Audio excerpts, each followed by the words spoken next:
Hello friends, जय जगन्नाथ। आगु आसछि राखी पूर्णिमा। घरे केमती कम खर्च रे आमे गुलाब जामुन बनै परिबा, आज मैं सेही रेसिपीटा आपण मानक पई नेकी आसछि। कम खर्च रे और बहुत सारा मिठा आमे घरे बनै परिबा। तो चलंतु आज ए गुलाब जामुन सुपर टेस्टी गुलाब जामुन आमे बनैबा घरे, जोटा कि बहुत टेस्ट लगे समस्त गुलाब जामुन खाया पई। बहुत कम खर्च रे और कम समय रे ए गुलाब जामुन प्रस्तुत हो जाय थाए। तो चलंतु बनैबा सुपर टेस्टी गुलाब जामुन।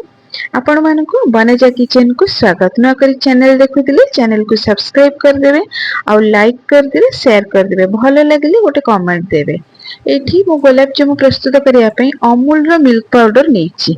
मो एठी अमूल रो मिल्क पाउडर गोटे मेजरमेंट हिसाब रे गोटे गिनारे नेछि एतिकी, और सेइथिरे 2 रु 3 चामच में दे देछि एठी मैदा। अमूल मु नहीं अमूल आप जेकोसी ब्रांड रो नहीं पारे मिल्क पाउडर। और ये मिठार टिके भल टेस्ट आसापी अल्प टिके पिंच लुण देछि और खाइबा सोडा ये गोटे छोट चामच रो आधा चामच पाखापाखि मुझे खाइबा सोडा देछि, बहुत कम देछि। आपण गोटे छोट चामच रे आधा चामच आहुरी कम देबे। तापरे ए सबु तक भल भाव रे मिसै देबे।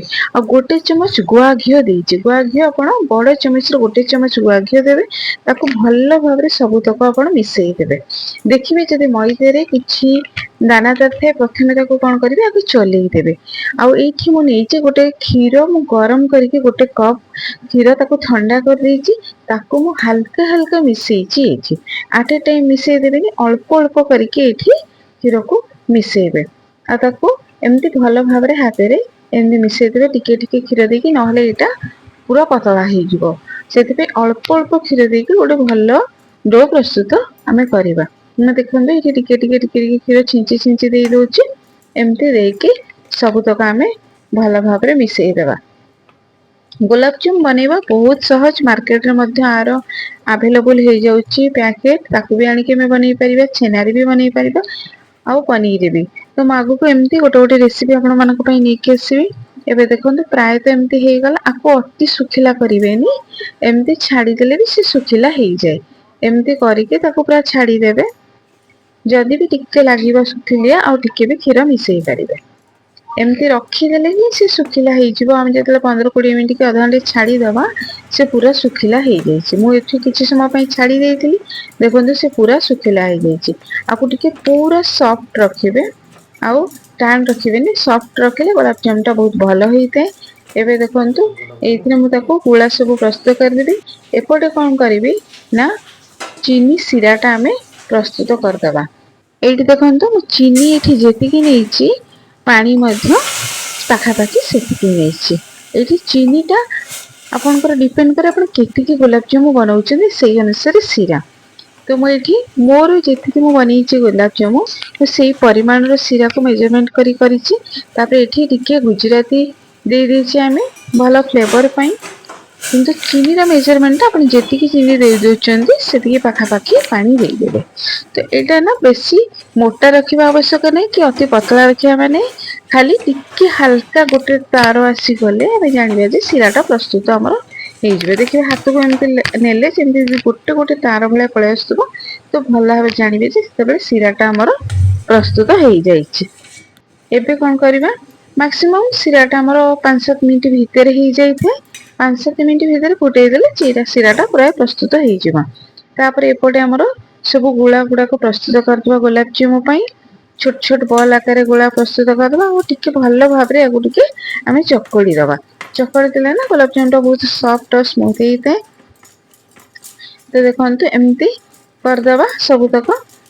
एई भली करिके हम छोट छोट बॉल एमती प्रस्तुत करदबा। अपन शेपटा जेमती दे परबे, मु एमती करि देछि छोट छोट बॉल। टिके भी देखिबे जेमती फाट न रहबे सेई भली भाव रे ताको गोल करबे। आ एटा पूरा स्लो आंच रे हमें को पके दबा सब गुलाब जामुन गुडा को। सब तक एमती हल्का रे जेमती तेल टिके तातिले याको पके दबा।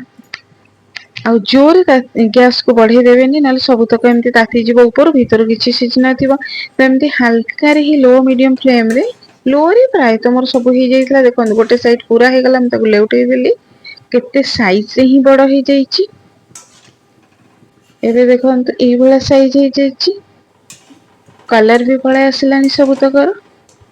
एबे सबु कलर गुड़ाकर सबु गुलाबजामुन कलर पूरा आसीगलानी आउ टिके आमे करदबा तापरे बाहर करदबा कलर टा टिके आउ भल भाव रे हे गले जानिबे जे गुलाबजामुन हे जाइछे एबे टिके गोटे साइड हेइछे गोटे साइड हेइनी तो एई भली देखो के साइज टा किते डबल हे जाइछे मैं जति करथिली तार डबल साइज टा पूरा हे जाइछे बहुत कम परिमाण रेडी करके देखैछे आपनको एबे देखंतु पूरा हे गला मोर गुलाबजामुन एबे सब बाहर कर देइछे आ गोटे प्लेट को तापरे आमे सिरा ताको पकेइबा एबे सबु तक मोर प्रस्तुत हो जाइए गुलाबजामुन एबे कौन करबा सिरा टाको आ टिके गरम कर दबा जदी ठंडा ही जइतिबो आ टिके गरम कर दबा गरम सिरा रे आको पके दबा 2 ରୁ 3 मिनिट ए गरम सिरा रे फुटिसिबा अवस्था टिके पके दबा तापरे ताको आमे कवर करके छाड़ी दबा हम एठी देखंतु गरम सिरा प्राय फुटुची मु सेइथिरे पके देइची एइथिरे 2-3 मिनिट छाड़ी देला परे ताको कवर करके प्राय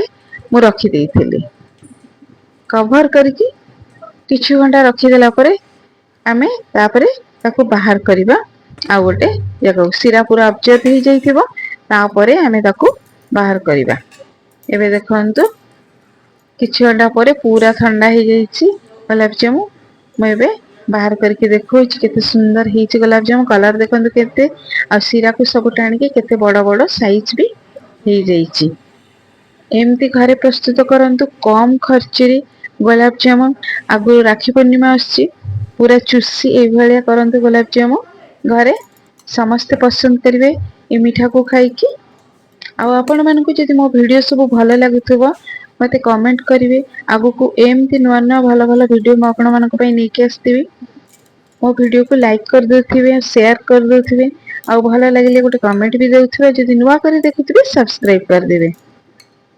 देखंतु आज प्रस्तुत हो गला हमर गुलाबजामुन एमती प्रस्तुत करके समस्त को दियंतु समस्त खाई की पसंद करंतु आगो को मु नुवा नुवा मिठार रेसिपी नेकी आसीबी आ मो चैनल रे भी आगुर रसगोल्ला मिठा सब लोड हो जाइए आहर भी नुआ नुआ मिठार रेसिपी मुझे नेकी आसबि भल भल रेसिपी सब आपण मानक पई नेकी आस्तिबि एमती मो चैनल को देखु थांतु तो आज वीडियो को मैं रखुची पुणी एक नुआ वीडियो सहित देखा हबो रहिली जय जगन्नाथ।